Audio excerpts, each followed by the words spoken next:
इसलिए आभार व्यक्त करते हैं।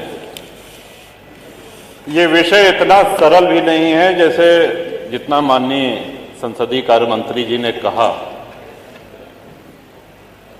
ये विधेयक छोटा हो सकता है, लेकिन इसके परिणाम, इसके दुष्परिणाम बहुत गंभीर होंगे और इतने दिनों के विधानसभा के कार्यकाल में जब भी विधेयक आते हैं तो सत्ता पक्ष एकमत होता है और विपक्ष उसके विरोध में होता है। मैं सिद्धार्थनाथ जी और हर्ष जी को भी आभार व्यक्त, इन्होंने सही तस्वीर रखी है। ये अपनी पार्टी के हित के विषय में सोच रहे हैं। पहली बात जो एक ये कहा गया कि साहब ये स्वतंत्रता सेनानियों की भूमि है, एकाध अपवाद हो सकता है। जो स्वतंत्रता सेनानी थे, जिन्होंने अपने प्राणों को आहूत किया, बलिदान दिया, वो इतने बड़े लैंडलॉर्ड, इतने बड़े पूंजीपति नहीं थे कि महानगरों में उनकी बड़ी बड़ी जमीनें हों। और ये प्रकरण सिर्फ प्रयाग अकेले तक ही सीमित नहीं है। इसमें काशी है, इसमें अयोध्या है, इसमें मेरठ है, इसमें गाजीपुर है, गोंडा है, कहाँ नहीं है, कानपुर है, सीतापुर है। अब देखिए, सभी माननीय सदस्य खुद कर रहे हैं। माननीय महोदय, पहले तो बोनाफाइड एक शब्द जो इसमें कहा गया कि जिसने लीज की किसी भी शर्त का उल्लंघन न किया हो, उनको छांट करके ये उनको चॉइस दी गई कि आप चाहें तो ये किस्त जमा करके और अपना फ्री होल्ड करा लीजिए। ये लगभग, अगर हमको स्मरण आ रहा है तो 2002-2003 से ये होना शुरू हुआ। लोगों ने अपनी किस्त जमा कर दी, एक किस्त दी, दो किस्त दी, तीन किस्त। अब उसके बाद सरकार ने कहा कि हम अब आपकी किस्त नहीं लेंगे। देखिए, सरकारें कंटिन्यूटी में, जैसा सिद्धार्थनाथ जी ने कहा, जो निर्णय हो गया है, सरकारें आएंगी जाएंगी, बदलेंगी। आप किसी से किस्त पे कोई सामान लेते हैं तो किस्त, वो सामान आपका हो गया, वो संपत्ति आपकी हो गई।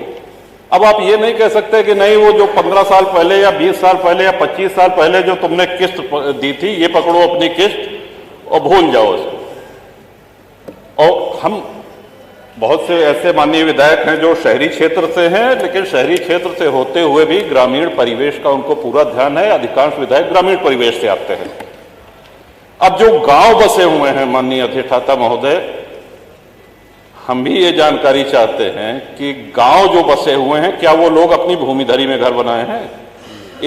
इस सिद्धांत के तहत तो उनको भी बेदखल कर देना चाहिए। फिर जो आबादी में है, जो ग्राम समाज में है, गांव के गांव बसे हैं, गांव में अपनी भूमिधरी में किसने घर बनाया? सब कच्चे में तो कौन सा विकास कर रहे हैं? लोग सड़कों पे आ जाएंगे। और जब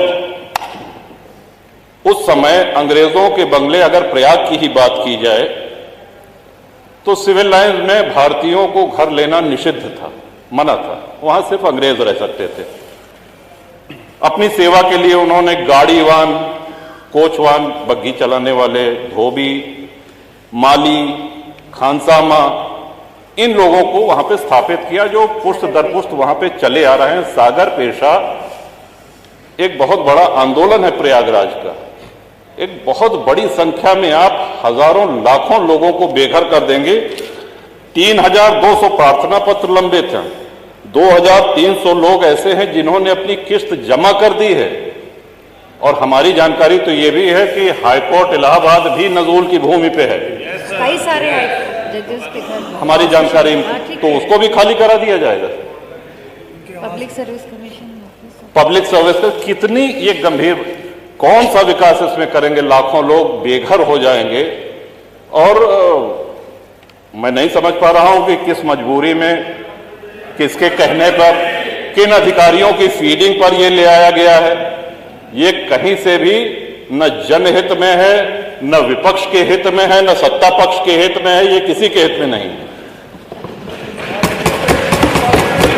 आप सारे विधायकों की आप पीड़ा, उनका जो मर्म है, उसको समझने का प्रयास करें।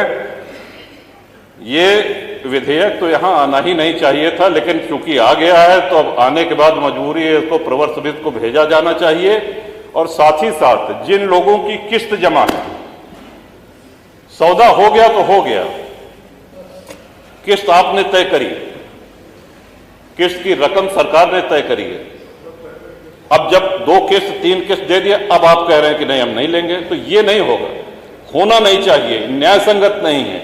और जिनकी लीज एक्सपायर हो गई है, जब अंग्रेज लीज रिन्यू कर सकते थे, तो क्या हमारे स्वतंत्र भारत में एक लोक हितकारी सरकार क्या लीज रिन्यू करके उनको वहां बसाए रखने की जिम्मेदारी सरकार की नहीं है? सबको बेघर करके भगा देंगे? कौन सा विकास हो रहा है? उनके पुनर्वास के लिए, उनको पुनर्बसाने के लिए कोई इसमें उल्लेख नहीं। गोलमोल भाषा में कहा गया है कि यदि सरकार करना चाहे तो करे। इसमें महोदय बहुत बड़ी क्रांति हो जाएगी, लोग सड़कों पे आ जाएंगे, हाहाकार हो जाएगा पूरे प्रदेश में। ये विषय बहुत ही जटिल है, बहुत ही संवेदनशील है। तो इन्हीं शब्दों के साथ मैं आशा करता हूं कि सरकार पुनर्विचार करे, प्रवृत्ति समिति को भेजे, और जो लोग जहां बसे हैं उनको किसी भी हालत में वहां से बेघर न किया जाए। जो फ्री होल्ड के क्रम में है फाइलें, उनको शीघ्र समयबद्ध निस्तारण किया जाए, उनकी शेष किस्त लेके, और जो लीज खत्म होने के कगार पे हैं उनकी लीज रिन्यू की जाए। इन्हीं शब्दों के साथ बहुत धन्यवाद।